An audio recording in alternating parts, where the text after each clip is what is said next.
Je vais m'intéresser aujourd'hui à l'introduction à la loi binomiale et aux formules qu'il faudra savoir. Donc l'exemple typique, c'est par exemple celui-ci. Je lance un dé qui n'est pas triqué, avec une probabilité que le 6 sorte de 1/6. Je fais cette expérience 3 fois. Et je m'intéresse à x, la variable aléatoire qui va associer à cette expérience le nombre de 6 sortis. Et j'ai considéré que l'événement S succès, c'est le 6 sort. Si je ne connais pas de formule et que je m'intéresse au nombre de fois que le 6 sort, je vais commencer par faire un arbre de probabilité. Donc, la première fois que je lance le dé, je pourrais avoir mon succès, mon échec, avec une probabilité de 1/6 pour mon succès, et donc, comme on sait que la somme des deux va faire 1, une probabilité de 5/6 pour mon échec. Je lance encore le dé. Je pourrais avoir succès, échec, succès, échec, avec exactement les mêmes probabilités, puisqu'il y a une indépendance totale entre le premier lancé et le deuxième.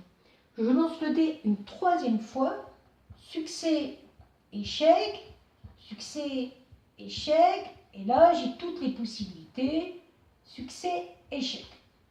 Et donc, j'aurai toujours les mêmes possibilités au niveau des probabilités partout. On n'est pas dans un cas d'équiprobabilité. Donc, je ne peux pas compter le nombre de chemins pour arriver à une probabilité. Il faut faire attention à ça. Par contre, ce que je peux essayer de faire, c'est décomposer ce que je veux. Donc, si x, c'est la variable aléatoire qui associe à cette expérience le nombre de 6, je sais que x peut prendre les valeurs 0, 1, 2, 3. Donc 0, 1, 2, 3, pourquoi? Soit le 6 ne sort pas, soit il sort une fois, deux fois ou trois fois. Donc je peux m'intéresser par exemple à la probabilité que x soit égal à 0. C'est-à-dire que le 6 ne sorte pas. Le 6 ne sort pas, en vrai ça veut dire qu'on a les 3 échecs ici. Donc d'après le principe multiplicatif, je vois que je multiplie les 3 probabilités. Ça va donc être 5/6 fois 5/6 fois 5/6. Ce qui fait 5/6 au cube. Ça, pas de souci, pas de formule particulière. Je veux, par exemple, que le x sorte une fois. Là, je vais me rendre compte que j'ai plusieurs chemins qui permettent d'avoir le x qui sort une fois. J'ai le chemin S, S bar, S bar. J'ai le chemin S bar, S, S bar. Et j'ai le chemin S bar, S bar, S. Donc ça veut dire que je vais l'écrire comme ceci. Le chemin S, S bar, S bar. Le chemin S bar, S, S bar. Et le chemin S bar, S bar, S. J'ai donc 3 chemins qui vont permettre d'arriver à un succès. Et si je regarde bien au niveau des multiplications des branches, S, S bar, ça va me donner 1/6 fois 5/6 fois 5/6. Mais ça sera exactement pareil pour S bar, S bar et S bar, S bar, S. Donc je peux le résumer en disant que j'ai donc 3 chemins et que chacun aura une probabilité de 1/6 à la puissance 1 fois 5/6 à la puissance 2. Et là, je suis en train de voir que commence une formule. Donc, d'une façon générale, si je veux savoir quelle est la probabilité que x prenne une valeur petit k, où k va varier de 0 à 3, je vais donc d'abord commencer à compter le nombre de chemins. Ce nombre de chemins, c'est ce qu'on va appeler une combinaison de k parmi les n.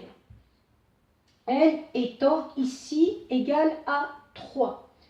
N est égal à 3. C'est le nombre de fois où on répète l'expérience. Quand j'aurai choisi le nombre de chemins, je vais dire que la probabilité du succès apparaîtra k fois, puisque je veux k succès. Comme c'est un arbre multiplicatif, je vais donc avoir p à la puissance k fois. Je répète que je suis toujours sur un principe multiplicatif dans l'arbre. L'événement contraire dans la probabilité, c'est 1 moins P. Lui, il va intervenir combien de fois? Eh bien, le complément à n. Et le complément à n, c'est n moins k. Alors, cette formule, elle paraît peut-être un peu barbare, mais on va l'appliquer justement avec, par exemple, P de x égale 2. Donc, je veux donc 2 succès parmi les 3.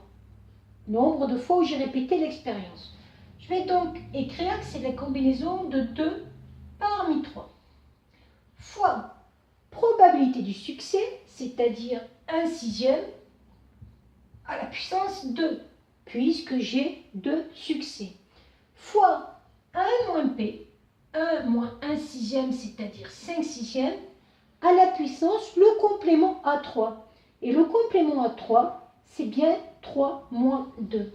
Et là, vous voyez que vous tombez sur une formule qui est après facile à calculer. Alors, cette combinaison-là, elle va se calculer avec la calculatrice avec le mode math proba combinaison.